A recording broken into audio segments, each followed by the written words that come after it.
America has spoken. The election results are still coming in as we come on the air this morning, including the race for president.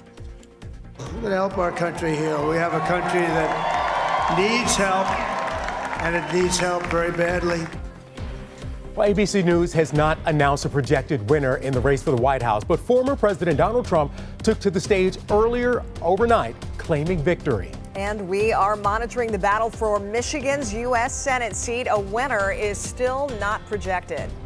Well, good morning, and thank you so much for waking up with us. As you can tell, it has been a busy election night here in the newsroom. Lots of news still coming in early at 4 o'clock. I'm Keenan Smith. I'm Alicia Smith. We're glad you're with us. The results are scrolling right there at the bottom of your screen, and those results will be scrolling all morning long. Now, we are bringing you Team 7 coverage on the ground across Metro Detroit.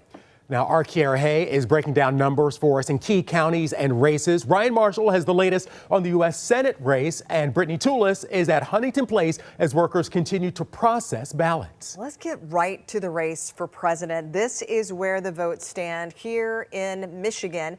Donald Trump is leading right now with 87% of the precincts reporting, the votes reporting 51.1% to Kamala Harris's 47%. And again, the difference right now, 193,109 votes, which would be more than what we've seen in the last two presidential elections. Now, ABC News has not declared Trump the projected winner of the election. However, the former president and his supporters took to the stage earlier this morning in West Palm Beach. Frankly, this was, I believe, the greatest political movement of all time. There's never been anything like this in this country, and maybe beyond. And now it's going to reach a new level of importance because we're going to help our country heal. Supporters for Vice President Kamala Harris gathered at her alma mater at Howard University in Washington, D.C. Her campaign has announced that she will not be speaking until later today. Well, 7 News Detroit anchor Kiara Hay joins us live now with the breakdown of how Michigan counties cast their vote in the race for the White House. Kiara? Good morning, Keenan and Alicia. You know, Michigan remains one of the few states who have yet to declare a winner. You can see we are the one gray dot in a sea of red and blue. But let's focus in on some of our counties. You can see Oakland County remains blue. They voted that way in 2020 and in 2016. Right now, they have 99% of their votes tallied, going for Harris at 54.3%. But then you go to Macomb County, who has also remained red. They're usually the only red county in the Tri-County area, 57.5% of the vote going towards Trump. But the big question mark this morning remains in Wayne County. They have 59% of their votes tallied. That changed probably of a couple of minutes ago.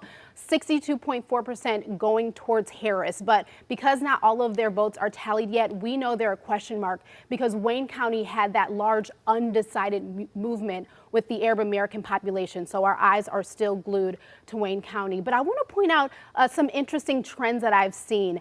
Grand Rapids is blue. They went for Harris in this election, but we see in 2016, they actually went for Donald Trump. Another area where we see a flip is in Traverse City. As of 2024, right now, they are going for Harris.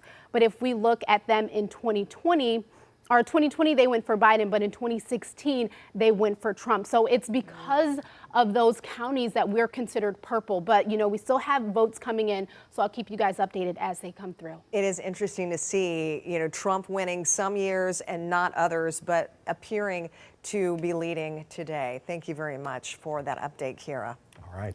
Well, let's turn now to the hotly contested race for Michigan's open U.S. Senate seat. Here are the latest vote counts. Democratic Representative Alyssa Slotkin is currently pulling in 47.2% of the vote. She trails Mike Rogers, who has 49.9% of the vote. The difference between the two is 124,122 votes. Republicans are expected to gain their majority in the U.S. Senate in 2025. The GOP was defending just 11 candidates there who were seeking re-election. The Democrats had to play defense and try to defend 23 seats, and they are struggling here in Michigan, or at least behind at the moment. They also lost a key seat in Ohio, Bernie Moreno overtaking Sherrod Brown, the incumbent senator there. Big upset there.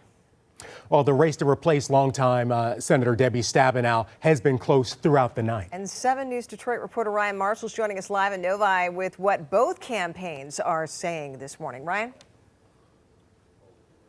Well, good morning to you guys, and certainly it's been a hotly contested contest, as you just said, a battle between both the Republican Mike Rogers and then the Democrat Alyssa Slotkin all night long. This race still too close to call, but people here at the Republican headquarters for Mike Rogers, the campaign event headquarters here at the Suburban Collection Showplace in Novi, were very festive. Right now, things have cleared out, but earlier people were confident, the Mike Rogers camp confident that he was going to get it across the finish line and get that open U.S. Senate seat that was vacated by the outgoing and retiring Debbie Stabenow. We had a chance to hear from both camps, Rogers speaking to his supporters, Alyssa Slotkin speaking to her supporters, and this was the message they had to say.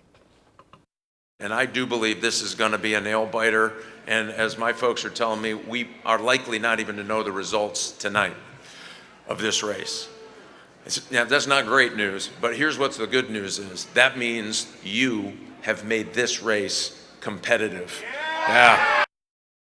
It has been a very long, very heated campaign, but over the next few days, the results will come into focus, and the task before us will be to come together, to reach out to people we may not always agree with, to focus on our future as a state and as a country.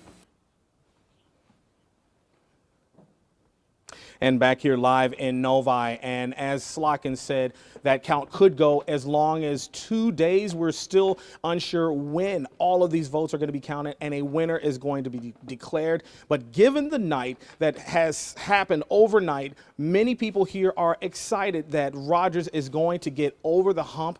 And one thing that they're already excited about, they thought that Mike Rogers, his appointment to the U.S. Senate was going to be what was going to flip the overall U.S. Senate race. The Republicans flipped it prior to this race being called. So if Rogers does get the win, this will be certainly cherry on the top, and many people feeling like with Donald Trump ahead, Mike Rogers ahead, it is a good night for the Republicans, but certainly still this race too close to call as we are still awaiting a final tally.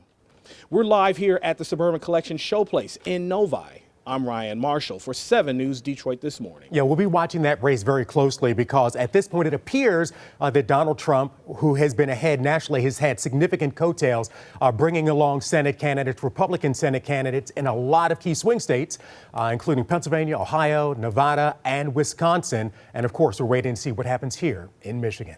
Thank you so much, Ryan. Well, from the Senate, we turn to the House. Another big local race, the 10th Congressional District. ABC News projects incumbent John James has won re-election against Democratic challenger Carl Marlinga. This was a rematch. Here's a look at the current results with John James, 52.4% to Marlinga's 43.6%, a difference of 32,064. Now, this is a rematch. You may remember back in 2022, James beat Marlinga by just 1,600 votes, so he's expanded that margin.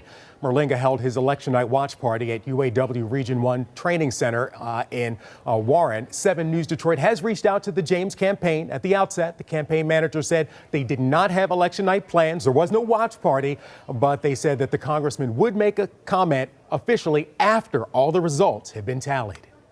Now, a major concern this election was just how quickly those results could be tallied and when we could see election results. Absentee ballots in Detroit are still being counted this morning, and 7 News Detroit reporter Brittany Chulish is live at Huntington Place for us this morning.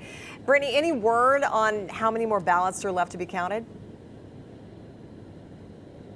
Yeah, Alicia Keenan, we are in the final stretch of absentee ballot counting here at Huntington Place. We are awaiting for the remaining 1% of those ballots to show up here on a U-Haul truck. Now, the chief operating officer for the Department of Elections gave us an update around 2 a.m. saying that they had 4,500 ballots, absentee ballots left to count. Now that number is cut in half, and they're bringing those in batches to expedite that counting process. Now I'm going to get out of the way so you can see that counting process that we're watching here. If you can believe it, this is a little more energized than when we got here just after 1 a.m. this morning. Now that announcement came over a loudspeaker, and this is, like I said, the energized counters you're seeing. Before, people were sleepy and even resting their head and taking little naps. Now the Chief Operating Officer, Daniel Baxter, is saying after 9 days of counting nearly 100,000 absentee ballots, they have about 65 election boards left to count. That's where that 4,500 ballots came from. And 19 of those election boards made it up here in that first batch here at Huntington Place. Now, in previous elections, signatures for all 65 of those election boards would need to be verified and brought over in one lump sum, meaning that wouldn't make it here to Huntington Place until about 5 a.m., according to Baxter. So to get things done quicker today, they're doing this in batches, as I said. Now, we talked to one election official just before talking to you guys, and this is how long these people have been here counting. She tells me she got in this building at 9:30 this morning. It is just after 9:30, yesterday morning. It is just after 4:30 this morning. So in total, they've been here about 19 hours. Now, Baxter also said at his last check around 7 p.m., Detroit precincts reported Election Day votes tallied around 99,000 votes, but that is a lot less than Baxter said earlier. They projected that 125,000 people would vote in person today, but like I said, he said right now that is at 99,000. And we'll be here while this count is happening. We'll get back to you with any updates, but for now, live at Huntington Place, I'm Brittany Toulis for 7 News Detroit this morning. All right, we will be watching. Thank you so much, Brittany. Right now on WXYZ.com, you can view our election gallery. You can read our live blog. It's updated with the very latest information, and we will have it all for you all morning long. 7 News Detroit this morning. We'll be right back.